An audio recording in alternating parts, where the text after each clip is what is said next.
So thank you. First of all, I'm very happy to listen to Dr. Ajit Kulkarni and the way he has created rubrics and Я хотела бы поблагодарить доктора Кулкарни за его рассказ и за его конкретно за его рассказ о том, как он готовил рубрики. I always admire his teaching skills to everyone about homeopathy. Меня восхищают его преподавательские навыки, когда он обучает нас гомеопатии. So today I will be discussing two aspects. Сегодня я буду рассказывать о двух аспектах. Our experiences in COVID-19 and about the LMHI colloquium. Буду говорить я о COVID-19 и о нашем коллоквиуме LMHI. So let me just share my presentation first. Kindly allow me. Позвольте мне, пожалуйста, показать вам свою презентацию. Не могли бы вы мне предоставить такую возможность? Так, у доктора Мачанда есть все права No, you can see my. демонстрации своего I think you have all the rights to demonstrate your... Yes. So yes, here it is. You can see that. So here it is. So for next about 20 minutes, I will be discussing these 2 points. Итак, в следующие 20 минут я буду обсуждать две эти темы. Опыт первой и второй волн COVID-19 и коллоквиум LMHI. So India has faced several waves like other countries. В некоторых странах было более одной волны COVID-19. But out of these two waves of COVID-19 epidemic were quite significant. Но тем не менее есть определенные различия между первой и второй волнами. The difference between first wave and second wave were high infectivity. Итак, в чем заключалась разница между первой и второй волнами? Повышенная инфекционность. More admissions in hospitals in the second wave. Соответственно, у второй волны больше пациентов оказывались в больницах.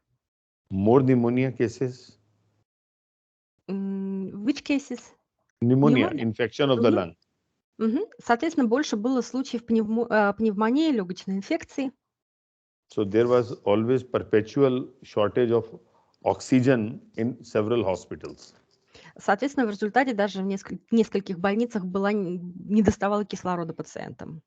And thrombotic events were very common. И также тромботические события, результат тромбоза, тоже часто имели место. So during first wave, Nehru Homeopathic Medical Hospital, New Delhi, where Leonid visited, was declared as COVID hospital. Соответственно, по причине эпидемии наша больница гомеопатическая в Нью-Дели на время эпидемии стала больницей, где лечили ковид. We treated about 1000 patients in that hospital. Соответственно, лечение в нашем больничном учреждении прошли порядка 1000 пациентов. Most were mild to moderate COVID positive patients. Соответственно, по большей части это были пациенты, у которых были положительные тесты на ковид, и состояние их было от среднего до тяжелого. So, based on this data, we have published one paper in homeopathy with this title. Go ahead. И, соответственно, по результатам нашей работы мы опубликовали статью, здесь вы видите ее заголовок, клинические характеристики и профили лекарств пациентов с COVID-19, ретроспективное когортное исследование. Based on this data, about 196 COVID patients, we identified few drugs and common symptoms of the COVID that were unique to Indian situation. И, соответственно, здесь у нас в исследовании участвовало 196 пациентов, и мы выделили определенные симптомы и определенные лекарства, специфические для данной ситуации. So these symptoms pointed towards arsenic album, bryonia, pulsatilla, nux vomica, rustox, and gelsemium, as written in this paper. Так, и здесь, соответственно, вы видите симптомы, они здесь указаны в документе. So you can read these names of these medicines over here, and Dr. Kulkarni has already discussed also. И, соответственно, здесь вы видите названия лекарств, которые мы использовали, но доктор Кулкарни о них уже рассказал, так что вы имеете о них уже представление. So during this time, we also studied patients, those who were treated at homes. Также в течение этого времени мы работали, изучали тех пациентов, которые лечились дома. And by using prognostic factor research method, Для этой цели мы использовали методы прогностического и диагностического исследования. based on the data of 327 COVID-19 patients, И здесь у нас было больше 300 пациентов для этого исследования. we identified the indications on which these medicines are required to be used. И мы определили показания, согласно которым следует использовать данное лекарство. So these are the indications of arsenic, bryonia, gelsemium, and pulsatilla. И здесь вы видите показания для использования таких лекарств, как арсеникум, бриония, гельсимиум и пульсатила. And you can translate these symptoms. И, соответственно, для арсеникума вы видите такие показания, как мышечная боль, усталость, ощущение жара, тревожность, тошнота, рвота, нарушение сна. Бриония. Сухой кашель, боль в горле, боль в мышцах, головная боль, запор, потеря вкуса, сухость во рту и в горле, диспноя и усиленная жажда. Показания гельсимиуму. Лихорадка, боль в мышцах, головная боль, утомление, озноб, усиление жажды. Показания для пульсатиллы. Продуктивный кашель, лихорадка, головная боль, потеря вкуса, потеря, утрата обоняния, забитый нос, усиление жажды. So during second wave, clinical picture changed. Однако во время второй волны мы наблюдали несколько иную клиническую картину, она изменилась. There were more moderate and severe cases. Мы увидели больше средних и серьезных случаев. Requiring oxygen and hospitalization. То есть таких случаев, которые требовали применения кислорода и госпитализации. So in first wave, symptoms like mild fever, dry cough, joint pains, headaches were common, whereas in second wave, there were high and prolonged fever, acute headache, breathlessness, and extreme fatigue. Соответственно, если у первой волны обычными симптомами являлись такие, как средняя лихорадка, сухой кашель, боль в суставах и головная боль, то во второй волне мы чаще наблюдали сильную продолжительную лихорадку, сильную головную боль, одышку и очень сильное утомление. So whereas during first wave, arsenic, bryonia, gelsemium, pulsatilla were more frequently indicated. In second wave, these medicines were more indicated. You can just speak from the slide. Names of these Во время medicines. первой волны мы использовали такие лекарства, о которых я уже говорила, арсеникум, бриония, гельсимиум, пульсатила, то во время второй волны вы видите в нижней части слайда их названия. Антим-арс, антим-тарп, камфора, карп-век, фосфорус, аспидосперма, гринделла, лауроцерасус, нега, некоторые другие. And during this time, we could get exposure of treating patients on teleconsultation as well as inside hospitals. И во время второй волны у нас появился опыт не только, так сказать, очной работы с больными, но и использования телемедицины, удаленных консультаций. So all these medicines were used along with the conventional standard treatment. И все эти лекарства использовались наравне с конвенционными традиционными лекарствами. Even teleconsultation was given to the patients. Ну вот, и, соответственно, даже телеконсультации пациентам оказывались. So these are the indications of these important medicine in moderate to severe cases, Aspidosperma grandilia, Laurocirrhosis and Senegal. И здесь вы видите как раз показания уже для тех лекарств, которые использовались для лечения пациентов во время второй более серьезной волны. Should I read it? Yes, you can translate these. Соответственно, применение аспидостермы. Она стимулирует дыхательные центры и повышает содержание кислорода в крови. Соответственно, показанием здесь является как бы одышка, трудности с дыханием во время упражнения. Гринделла – показания кашель и подавленное состояние. Соответственно, здесь как бы отделяется такая пенистая слизь, которую на самом деле очень трудно отделить. И это лекарство воздействует на легочное кровообращение. Какие показания? Пациенту тяжело дышать, когда он лежит, он как бы хватает воздух ртом, и он должен сесть, чтобы нормально дышать. Лаура церасус. Какие у нас есть показания? Цианоз, диспноя, которые ухудшаются, когда пациент находится в сидячем состоянии. Такой щекочущий сухой кашель, ощущение сдавленности грудной клетки, кашель с обильными выделениями, напоминающими желе или даже с включениями крови. Пульс слабый и такой какой-то вот трудноуловимый. Очень серьезное состояние, паралич легких. Пациент как бы хватает воздух ртом, пытаясь дышать, хватается за сердце. Синега, такой хриплый шум в груди, много слизи, трудно отделяемая твердая слизь, ощущение подавленности и тяжести в грудной клетке.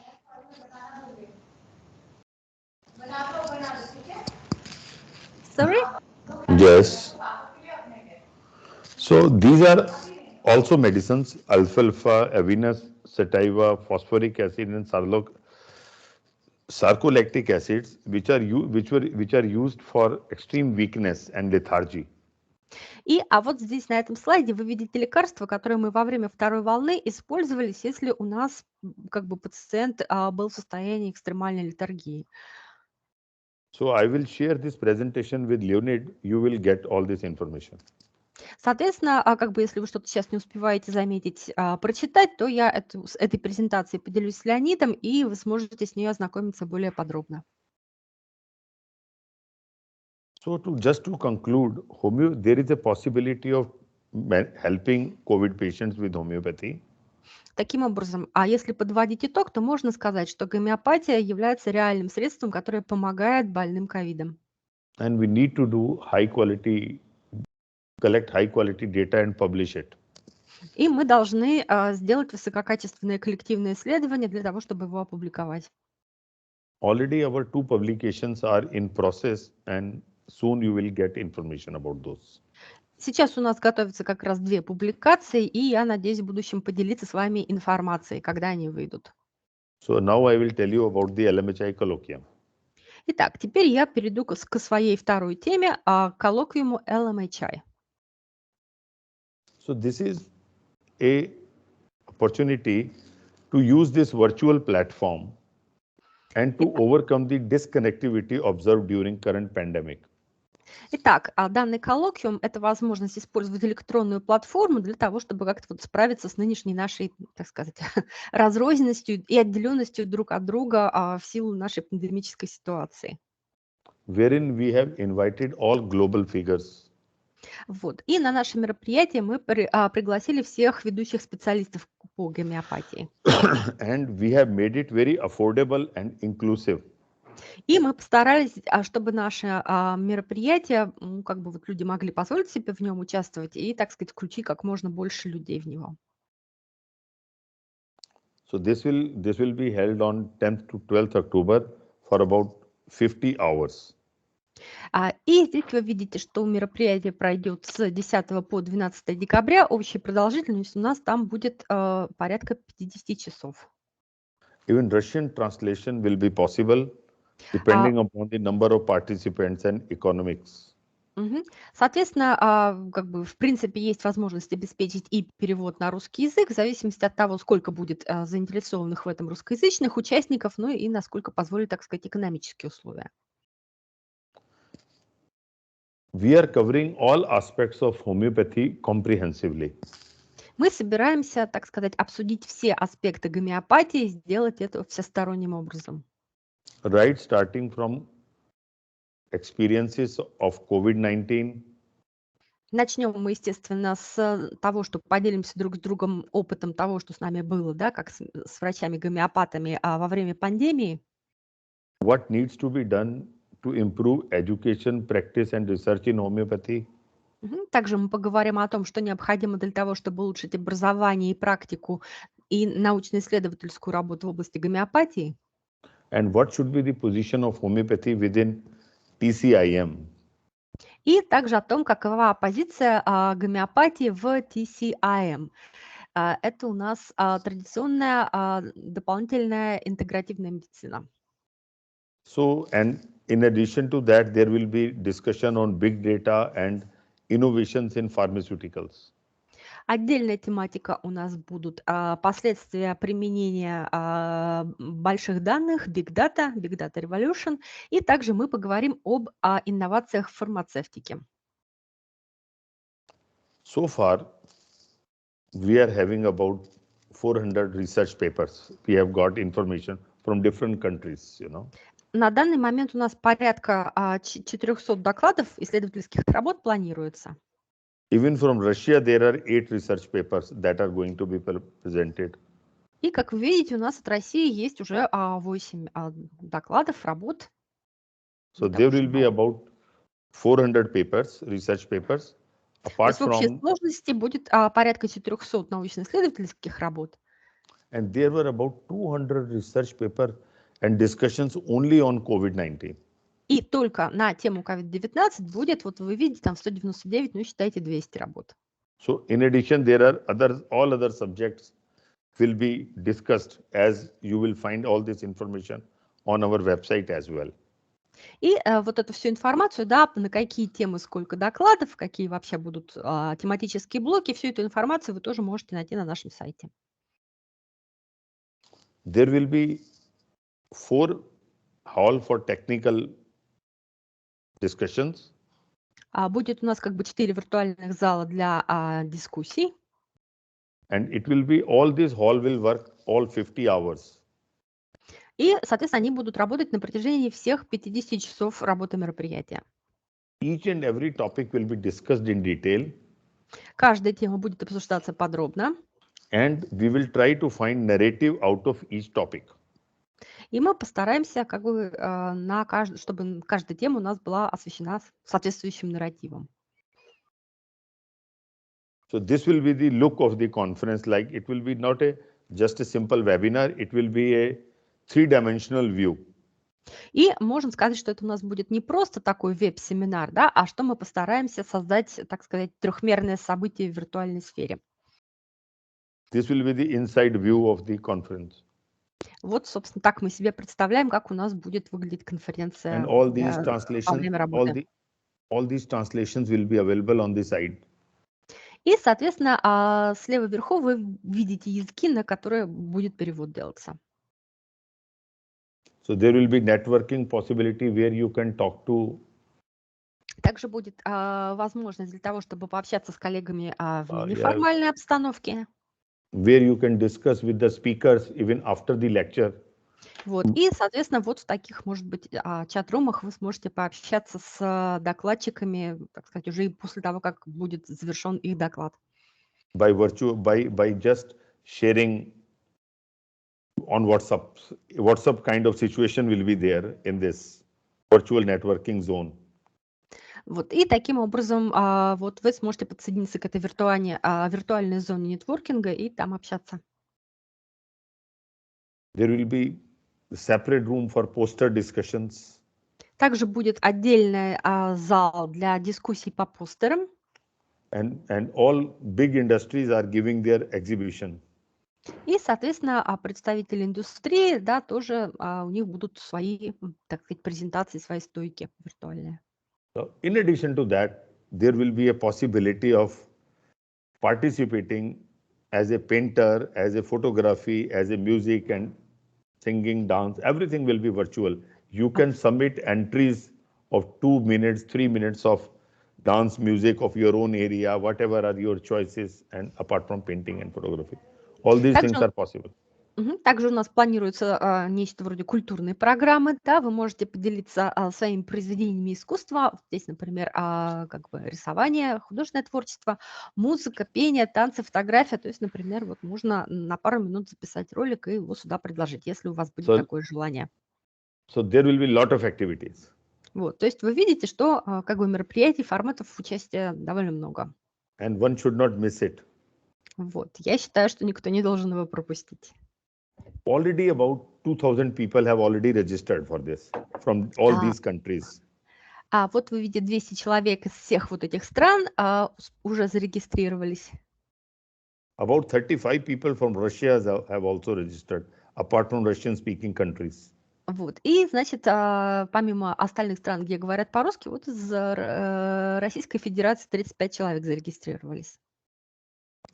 And you can see that from Western Pacific, from Southeast Asia, from Europe, from Latin America, everywhere, from all these regions, people are going to participate.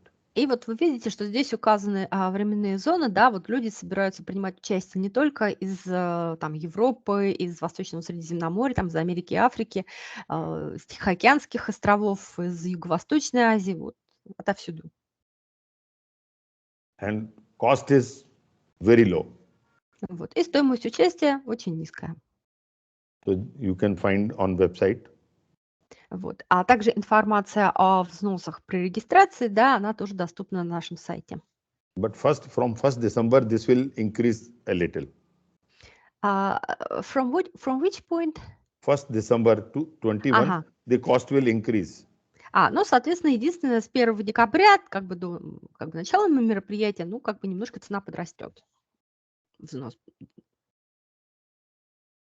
So in this cost, you will get access to all the sessions as well as a beautiful e-certificate with learning hours credit. И, соответственно, вот если такой взнос вы сможете заплатить, то вы сможете участвовать во всех как бы мероприятиях и активностях, о которых шла речь, и даже получите такой красивый сертификат об участии. And if you are not member of LMHI, you will be given special price for the membership. Вот, если вы являетесь членом нашей международной гомеопатической лиги, то, соответственно, вы сможете получить еще небольшую скидку на участие. Another very important program we are launching is a program for Friends of Homeopathy.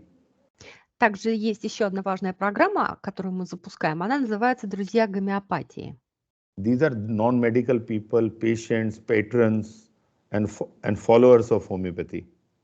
Речь идет как бы не о самих гомеопатах, да, а об ее друзьях, например, о пациентах, спонсорах, каких-то еще заинтересованных людях.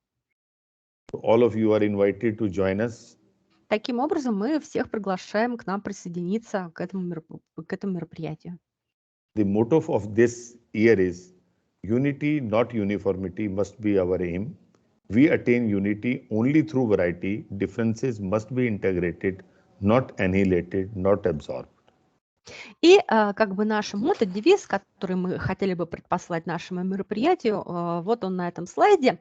И как бы звучит он так. Нашей целью должно быть не единообразие, но единство. Мы достигаем единства только благодаря разнообразию. It's okay? И различия должны быть интегрированы, они не должны быть уничтожены и не должны сливаться воедино. Now that's all. So, thank you very much. Большое спасибо.